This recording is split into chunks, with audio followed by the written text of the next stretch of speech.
ados, levez-vous. Hein, voilà. Et on va les applaudir en les accueillant avec applaudissements. Voilà. On va les accueillir en les applaudissements. Amen. Soyez les bienvenus ce matin. Merci, prenez place. Soyez les bienvenus, les enfants. C'est pas tous les dimanches que vous êtes avec nous. Je suis heureux que vous êtes là. Aujourd'hui, je voudrais vous parler à vous. D'habitude, on a l'image du pasteur très sérieux, très sévère. Et peut-être que vos parents, quand vous faites des bêtises à la maison, ils disent « je vais le dire au pasteur dimanche ». Et donc, quand vous me voyez arriver le dimanche, vous avez un peu de crainte. Et donc, certains, aujourd'hui, ils sont assis là, ils disent oh, « on espère qu'il n'y a pas une baffe qui va nous arriver pendant la prédication ». N'ayez crainte. Même si certains, ils la méritent peut-être. Hein. Bon, voilà. Ce matin, j'aimerais parler avec vous de réconciliation, les enfants. Je voudrais que vous m'écoutez tous, soyez attentifs. Hein. Alors, je voudrais dire aux parents et à ceux qui ne le sont pas encore que ce que je dis aux enfants, je le dis aussi aux parents. Vous le savez, hein? Vous savez que j'ai pour habitude que quand je prêche aux enfants, je prends un thème qui concerne non seulement les enfants, les ados, mais aussi les parents, les jeunes. C'est important. Chaque thème a son importance et le thème de ce matin, les enfants, c'est la réconciliation. D'accord? Alors pour ça, on va parler de deux frères. Deux frères qui se disputaient tout le temps. Est-ce que vous connaissez c'est qui ces deux frères-là? Est-ce qu'il y a un jeune qui pourrait me dire, un enfant ou un ado ou un jeune, pas les parents, hein? Ah, d'abord les enfants. Est-ce que vous savez de qui on parle quand on parle de ces deux frères-là, qui se disputaient tout le temps?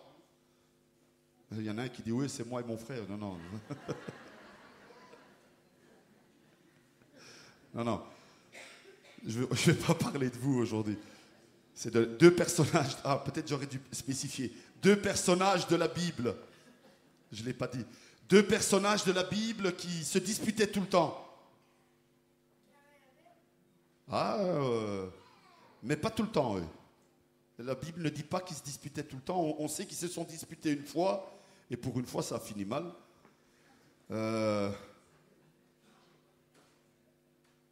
Deux autres qui vraiment, ils se disputaient déjà enfants. Hein.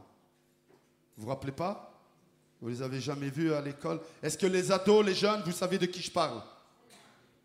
De qui? Jacob et Ésaü. Vous connaissez Jacob et Ésaü? C'est les enfants de Isaac. Bon. Pour trouver leur histoire, il faut aller dans le livre de la Genèse, plus ou moins vers le chapitre 25. On commence à parler de Jacob et Ésaü. Alors, je vais vous raconter un peu leur histoire, parce que c'est une histoire incroyable. Mais vraiment incroyable. La Bible nous dit que quand ils étaient encore dans le ventre de leur maman, écoutez bien ça, ils se disputaient déjà. Ils se donnaient des coups de poing, des coups de pied, et dégage, sors d'ici. Et l'autre, il dit, c'est pas encore l'heure. Et l'autre, il dit, t'as qu'à sortir toi. Et l'autre, non, moi je reste. C'était la chamaille tous les jours. Et croyez-moi, c'est vrai hein, ce que je vous dis là. Au point que la maman, elle va, je ne vais pas dire regretter qu'elle est enceinte, mais quasiment. Leur maman était stérile et pendant des années, ils ont prié pour avoir des enfants. Et finalement, ils ont eu 2 bébés. Et quand ces bébés grandissent dans son ventre, elle n'en peut plus. Écoutez ce qu'elle va dire. Au point où elle va se mettre en prière hein, pour qu'une maman stérile, qui finalement est là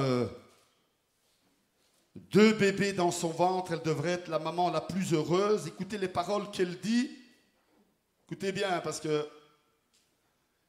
je m'adresse aux mamans qui parfois ont des problèmes, les bébés ils bougent beaucoup et tout. Écoutez bien. Genèse 25, verset 21, comme ça vous verrez que c'est vrai. Hein. Isaac implora l'Éternel pour sa femme car elle était stérile, et l'Éternel l'exauça. Rebecca, sa femme, devint enceinte. Un verset. Écoutez maintenant le verset 22. Rien que dans ce verset-là, on comprend tout ce qui se passe. Hein. Les enfants se heurtaient dans son sein. Dégage. Et elle dit, s'il en est ainsi, pourquoi suis-je enceinte? Vous imaginez? Au point où elle est allée consulter l'Éternel et elle lui dit,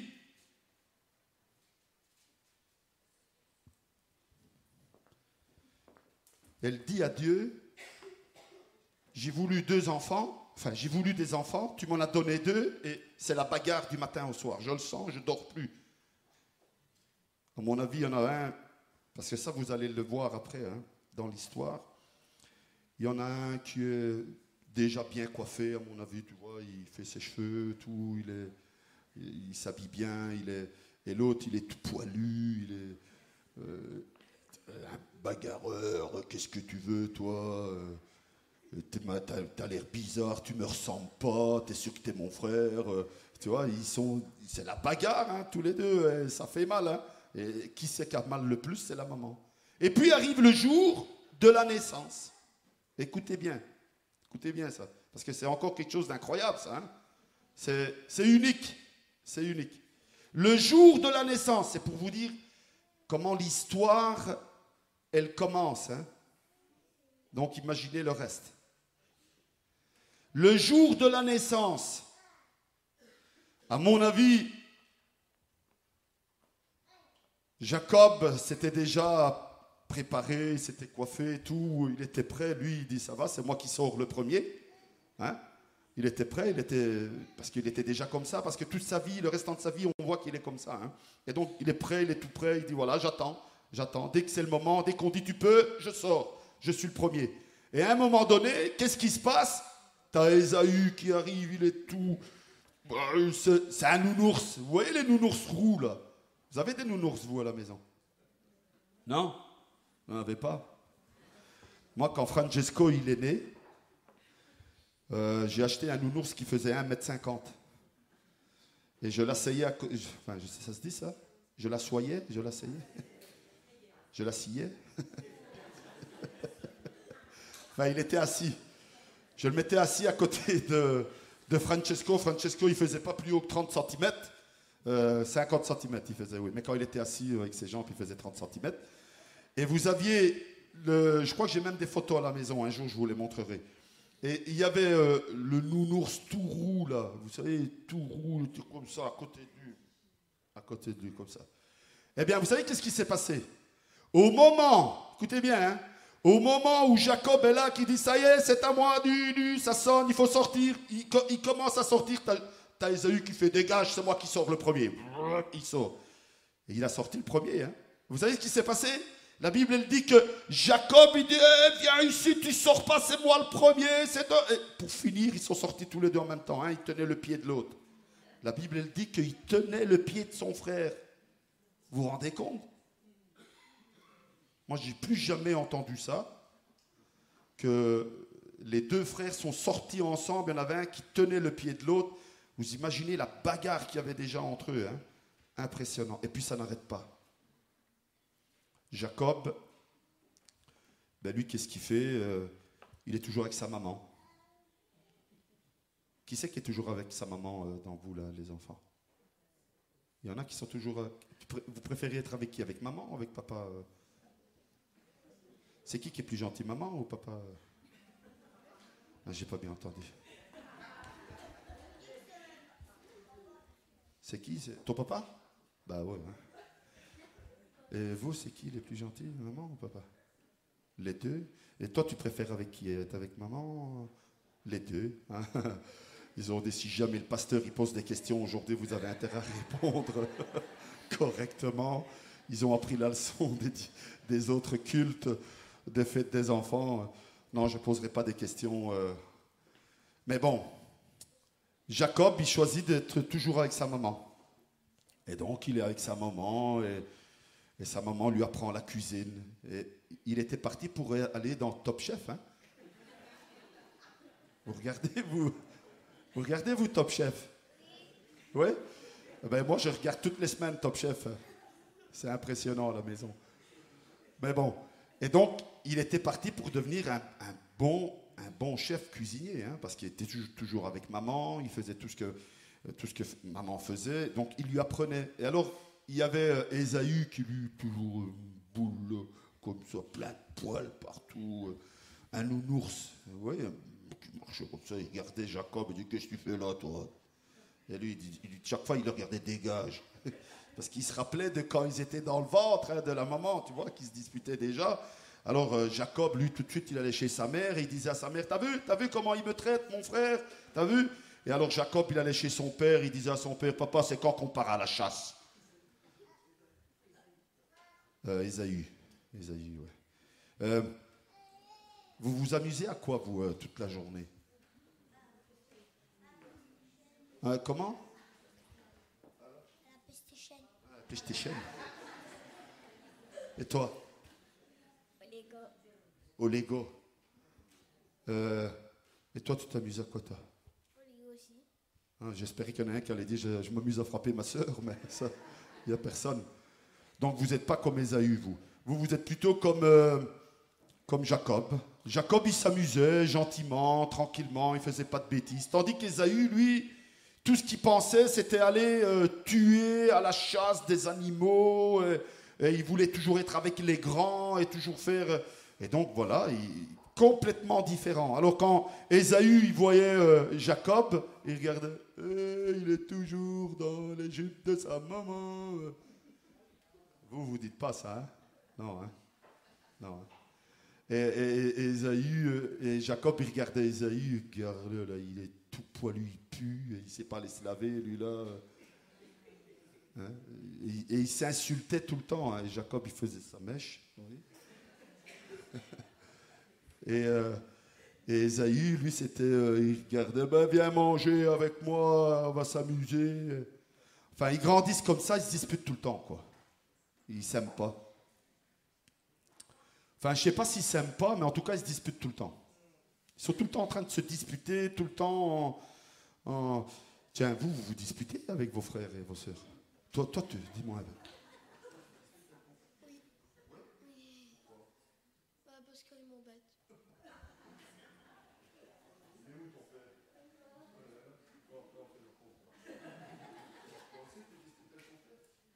Parfois, oui. Oui. Ouais. C'est qui ta sœur? C'est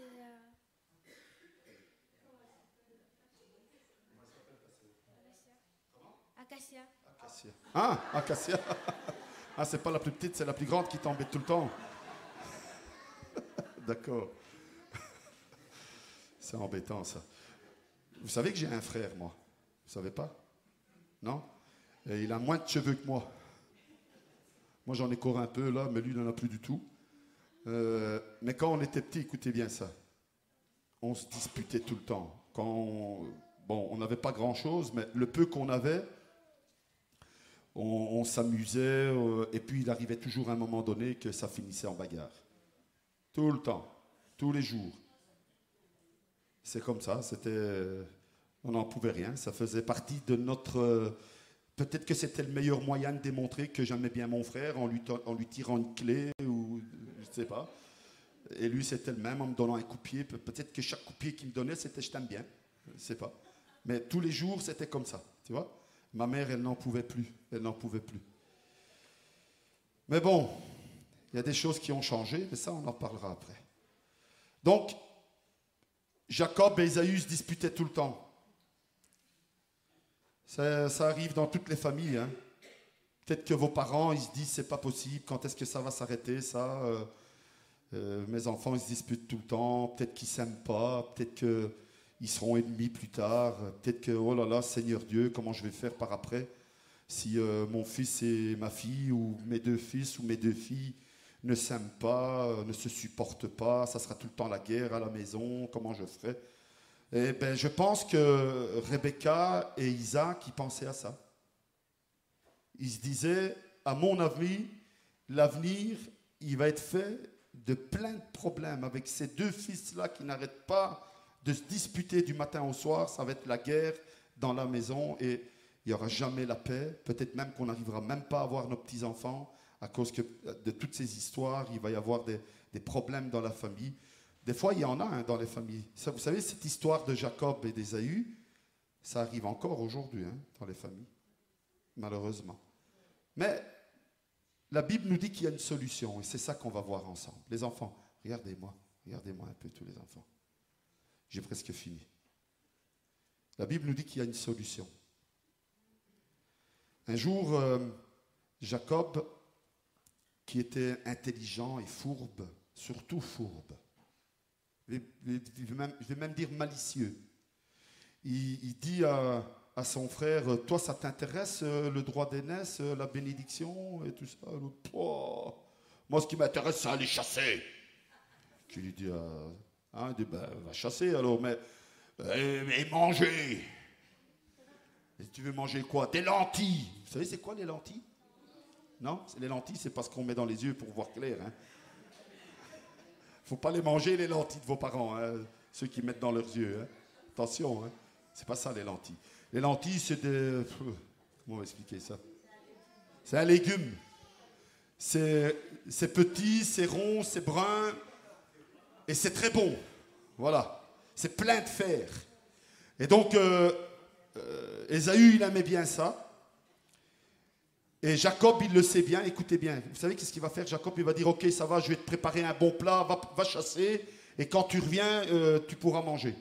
Et quand il revient de la chasse, il lui dit, si tu veux manger les lentilles que j'ai préparées, tu dois me donner ton droit d'aînesse, c'est-à-dire la bénédiction et la priorité, parce qu'à ce moment-là, le premier était celui qui était béni dans la famille et tout ça. Et donc, lui dit, m'en fiche, donne-moi mes lentilles. Alors il commence à manger, et Jacob, il prend lui le droit d'aînesse, et puis après, il va même faire une autre supercherie, il va mettre un vêtement de mouton. Mais vous verrez ça dans les histoires avec les enfants à l'école du dimanche. Peut-être que vous l'avez vu, je ne sais pas. Et donc, à un moment donné, il va même lui voler la bénédiction et il va s'enfuir. Pendant des années, ils vont se haïr. Ils ne vont pas se parler, ils ne vont pas se voir. Chacun va se marier de son côté, ils vont avoir des enfants, ils vont travailler, ils vont prospérer chacun de leur côté. Ils ne se verront plus pendant des années. Vous vous rendez compte? Deux frères qui ne se voient plus. Jacob, il aimait tellement sa maman, mais de peur que son frère ne le tue, quand sa maman va mourir, il ne va même pas pouvoir assister aux funérailles. Vous vous rendez compte? Le drame à cause des disputes que parfois il y a dans les familles. Alors attention les enfants. Et donc, ils sont là, séparés, chacun de leur côté, puis un jour, Jacob, il n'en peut plus. Il dit, c'est plus possible. On ne va pas vivre toute notre vie comme ça. Et donc, qu'est-ce qu'il fait? Il dit, je prends la décision, je retourne voir mon frère, je prends ma femme, mes enfants, et il va, et il se met en marche pour aller retrouver Ésaü. Et quand il est en route, de loin, écoutez bien cette histoire, écoutez ça les enfants. Les enfants, écoutez ça. Au moment où il s'approche d'Ésaü, Jacob est très loin. Jacob lui montre qu'il reconnaît ses fautes. Et vous savez comment ce qu'il fait? La Bible dit qu'il va se prosterner 7 fois devant son frère. Il se prosterne une fois, il avance, il se prosterne une deuxième fois, le visage à terre, il avance, il se prosterne une troisième fois. Il va faire ça 7 fois pour démontrer à son frère qu'il reconnaît les erreurs qu'il a commises, le vol qu'il a fait, l'usurpation qu'il a fait du droit d'aînesse, de la bénédiction de son père. Et donc, il reconnaît le mal qu'il a fait à son frère Ésaü. Et quand il s'approche à fur et à mesure, à un moment donné, à la 7e fois, quand de nouveau il se jette visage à terre devant son frère n'est plus très loin, allez, c'est comme s'il était au fond de la salle, et son frère il se met à courir, là il se relève, il dit là, à mon avis, j'aurais dû le faire encore 7 fois, au moins j'aurais agrandi ma vie de encore une demi-heure. Il voit son frère Ésaü qui court, il dit oh là là, ici c'est fini, c'est fini. Et quand il arrive près de lui, vous savez ce qu'elle dit la Bible? Qu'est-ce qu'elle dit la Bible? Vous le savez l'histoire? C'est la première fois qu'on voit cette phrase-là et la deuxième fois on la retrouve dans la parabole que Jésus raconte. La parabole du fils prodigue. Et ici c'est la toute première fois qu'on voit cette phrase dans la Bible. La Bible dit qu'Ésaü s'est jeté au cou de son frère Jacob en pleurant et il l'embrassa. Il l'avait pardonné.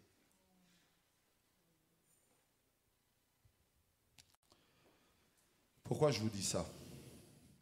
D'abord, les disputes, c'est pas bien. Ça fait souffrir. Vous vous rappelez la maman, comment elle souffrait déjà dans le ventre à cause que Jacob et Ésaü se disputaient déjà? La maman et le papa, ils ont souffert pendant toute l'enfance, l'adolescence et les années de vie. J'imagine Sarah, dans les derniers instants de sa vie, qui dit « Est-ce que Jacob est là ?»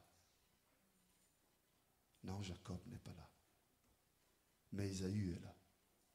Oui, mais moi, je voudrais que mes 2 enfants soient là. Non.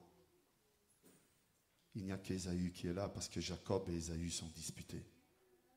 Vous imaginez la tristesse qu'il y avait dans le cœur de Isaac, le papa, de voir les derniers instants de sa femme qu'il aime et de ne voir autour d'elle qu'un fils et pas l'autre. Les disputes, c'est pas bon. Il ne faut jamais se disputer. Et quand on se dispute, il faut très vite se réconcilier parce que ça fait du mal, beaucoup de mal. Ça a fait du mal à la maman, ça a fait du mal au papa, ça a fait du mal aux grands-parents. J'imagine les enfants d'Ésaü, les petits-enfants d'Ésaü qui disaient « Mais où il est Jacob? Tonton Jacob, il est où ?» Ça ne te regarde pas, il ne faut pas parler de tonton Jacob ici à la maison.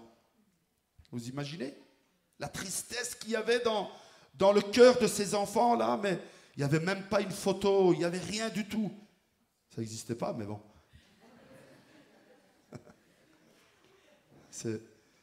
Mais c'est pour vous dire, quoi, la tristesse que ça fait quand il y a des disputes. Alors, il faut éviter le maximum les disputes. Et quand il y a des disputes, il faut se réconcilier le plus vite possible. Vous êtes d'accord, les enfants? Vous êtes d'accord? Les parents, vous êtes d'accord? Les jeunes, là, vous êtes d'accord? Ici, je m'adresse aux jeunes maintenant. Jacob et Ésaü, avant de devenir des parents et après avoir été des enfants, c'était 2 jeunes qui ont fait beaucoup de mal à leurs parents. À cause qu'un voulait s'entêter et dire non, moi je resterai Jacob. Et l'autre il disait non, moi je vais rester Ésaü. Et je m'en fiche. Je fais ce que je veux. Je dis ce que je veux, je vais où je veux. Et ça ne m'intéresse pas ce que toi tu penses et ce que toi tu as envie de faire. Les jeunes, vous m'entendez là? Est-ce que vous pouvez lever la main, tous les jeunes ici? Même les mariés, hein, les jeunes, même mariés là. Levez les mains, tout le monde là. Tous ceux qui vous avez des frères et sœurs là. C'est à vous que je m'adresse maintenant. Attention à comment vous vous comportez à la maison. Et surtout quand vous serez mariés aussi. Comment vous allez vous comporter avec vos frères et avec vos sœurs. Parce que pour pouvoir tenir tête et dire c'est moi qui décide ici à la maison, c'est moi qui en fais qu'à ma tête, eh bien après il y a des parents qui pleurent, il y a peut-être même des frères et sœurs qui pleurent parce qu'ils n'ont pas envie de vivre ça. Est-ce que vous entendez? Est-ce que je peux entendre un amen? Alors les disputes, il n'en faut pas. Parce que ça fait souffrir les disputes. Mais heureusement, il y a la réconciliation. Je ne sais pas combien d'années de souffrance, de tristesse il y a eu entre Jacob et Ésaü au jour qu'ils se sont réconciliés. Mais en tout cas, ils se sont réconciliés. Mais la Bible nous dit, et là, ça c'est une parole pour nous tous, parfois dans la vie, on peut même se disputer avec Dieu. Vous savez ça? Est-ce que quelqu'un sait qu'est-ce que ça veut dire être disputé avec Dieu? Non? Est-ce qu'il y a un jeune ou un adulte qui pourrait me dire ce que ça veut dire être disputé avec Dieu? Quelqu'un peut me le dire? Comment est-ce qu'on se dispute avec Dieu? Comment? En lui disant des gros mots, non. Hein. C'est quand on désobéit à Dieu. Hein? Et là, on lui dit, écoute, ça ne m'intéresse pas, parce que Dieu, c'est notre papa. Alors, quand on désobéit à Dieu, on est en dispute avec Dieu. Il y en a qui croient qu'ils étaient en dispute avec Dieu avant d'accepter Jésus dans leur cœur. Et donc, parce que maintenant, ils ont accepté Jésus dans leur cœur, ils vont à l'église tous les dimanches. Plus jamais ils se disputent avec Dieu. C'est pas vrai. C'est pas vrai. C'est comme si, une fois que je me suis réconcilié une fois avec mon frère, eh bien, c'est valable pour tout le restant de la vie, comme si je me disputerais plus jamais. Pas vrai. Donc on peut parfois dans la vie ou tous les jours de notre vie rentrer dans une querelle ou dans une rébellion avec Dieu, comme on l'est avec notre frère, notre sœur, nos parents, on peut l'être aussi avec Dieu. Et Dieu nous dit, et je vais terminer avec cette lecture, Dieu nous dit qu'il nous a donné un moyen de nous réconcilier avec lui. Et ça c'est important, les enfants. Écoutez bien ça. Aujourd'hui, peut-être vous ne comprenez pas très bien tout ça, les plus petits, les ados, un peu plus, et les jeunes, c'est déjà votre temps. Les parents, vous devriez déjà l'avoir fait. Celui de vous réconcilier avec Dieu. Pourquoi c'est important de se réconcilier avec Dieu? 2 Corinthiens, chapitre 5, versets 17 à 20. Écoutez comment est-ce qu'on peut se réconcilier avec Dieu. C'est important de comprendre ça parce que ça nous permet de pouvoir, dans notre vie, se dire c'est pas trop tard. Vous savez,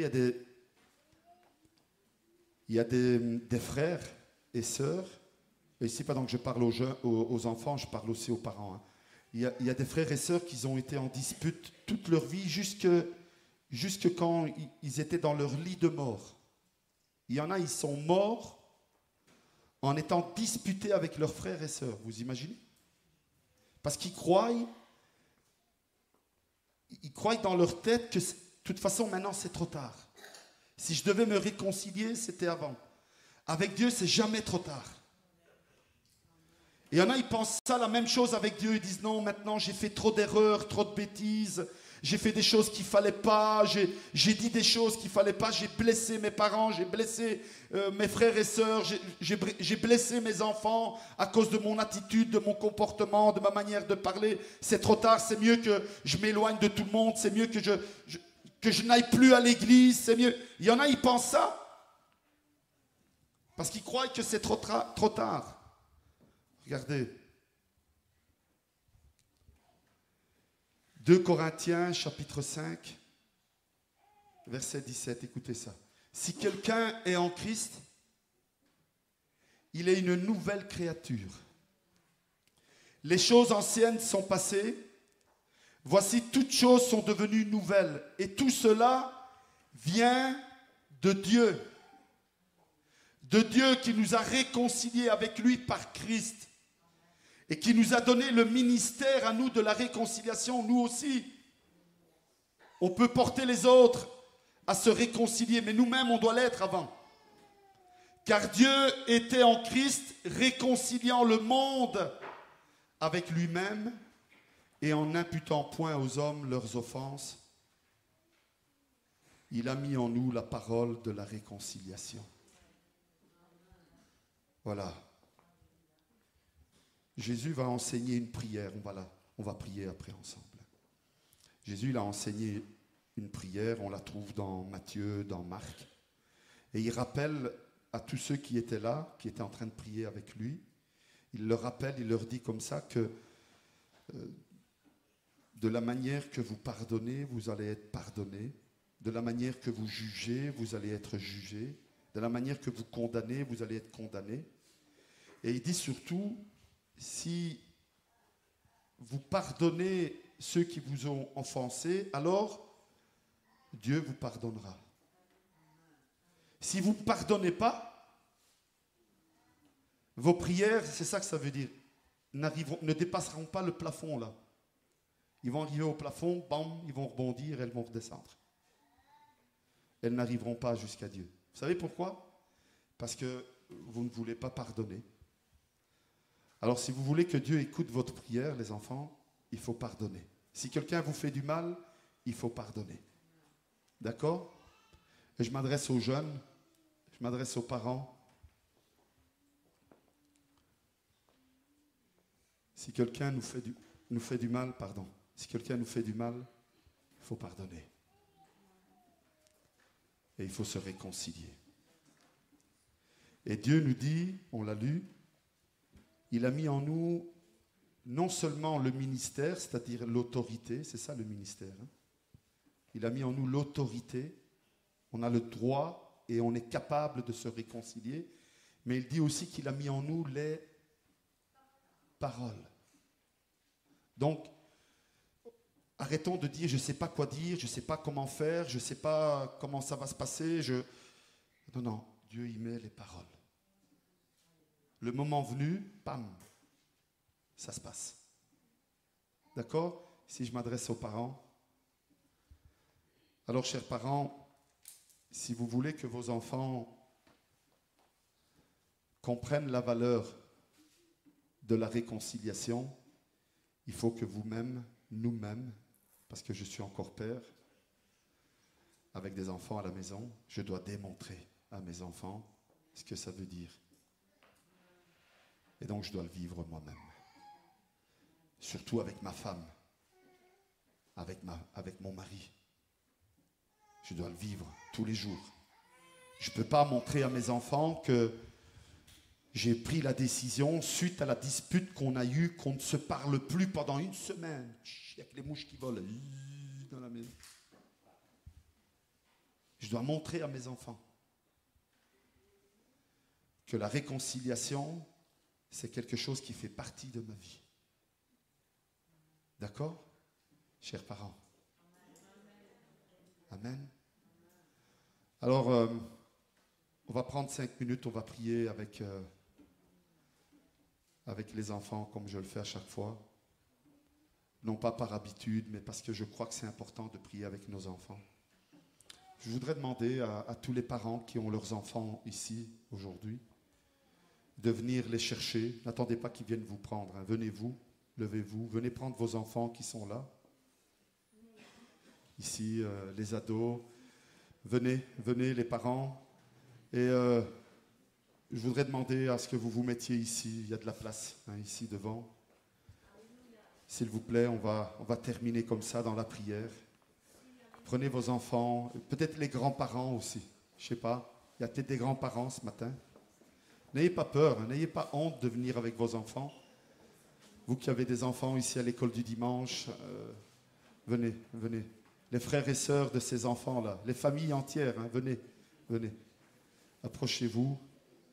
C'est important que vous soyez là avec vos enfants aujourd'hui, autour d'eux. Il y a de la place, hein, il y a beaucoup de place ici devant, n'ayez pas peur.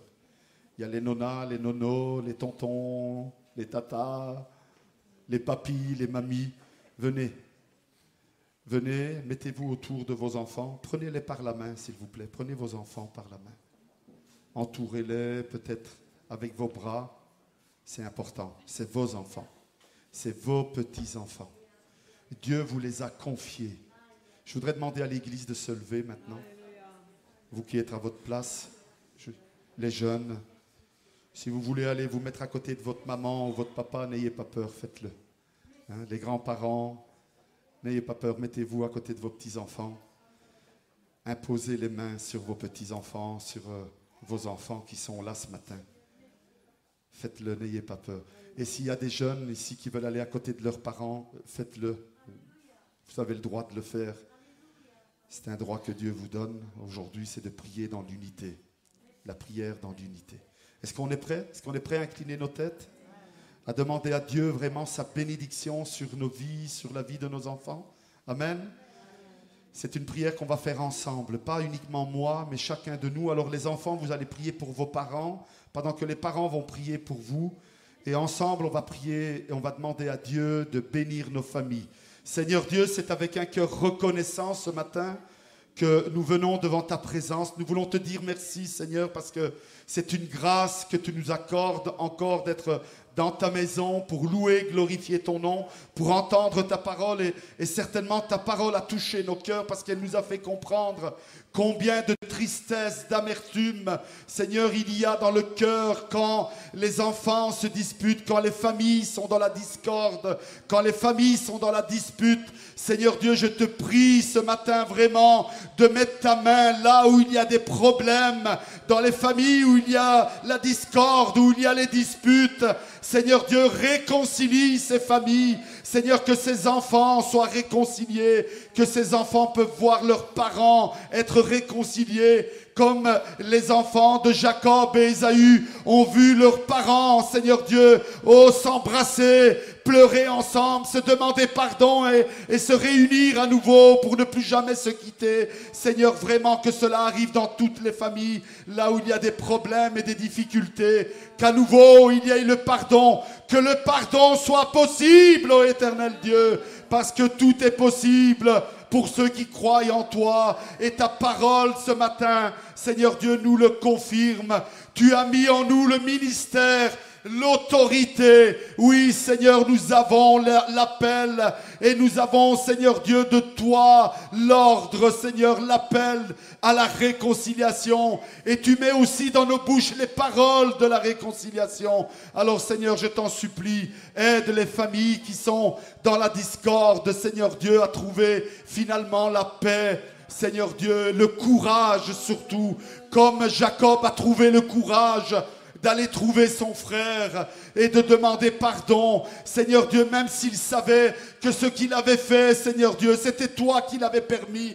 Mais au fond de lui-même, il savait qu'il devait se réconcilier avec son frère. Seigneur Dieu, merci comme tu as mis la force dans le cœur de Jacob. Mets-le dans le cœur de chacun d'entre nous. Peut-être qu'aujourd'hui nous sommes en paix, mais demain nous affronterons un moment, un temps de discorde. Seigneur, que nous soyons ceux qui portons la paix, ces pieds qui annoncent la paix, qui apportent la paix dans les maisons, dans les familles. Seigneur, vraiment unis, Seigneur, les familles. Je veux te prier pour nos enfants. Seigneur Dieu, que tu les gardes et les protèges, que tu mets en eux un cœur pacifique, une âme de réconciliateur, Seigneur Dieu, que vraiment il y ait la paix dans les familles et qu'ils grandissent avec toi, Seigneur Dieu, mais aussi avec l'exemple de leurs parents. Seigneur, je remets ces familles entre tes mains. Je remets les parents, les grands-parents, Seigneur Dieu, les arrière-grands-parents de ces enfants entre tes mains. Seigneur Dieu, que tu les bénisses, que tu les aides et les soutiennes, que tu les encourages et les fortifies. Seigneur, que ta grâce,